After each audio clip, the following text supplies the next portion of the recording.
వీళ్లతో ఏ రకమైన చుట్టరికం లేని వాళ్ళు, జరిగిన అన్యాయాన్ని కళ్ళారా చూసిన వాళ్ళు ఎవరైనా ఉంటే ముందుకొచ్చి సాక్ష్యం చెప్పచ్చు.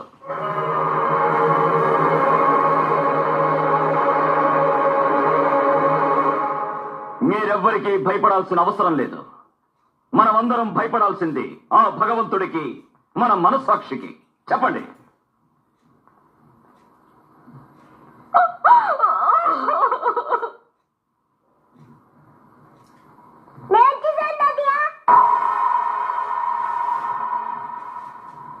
ఏం చూసావు నాన్న?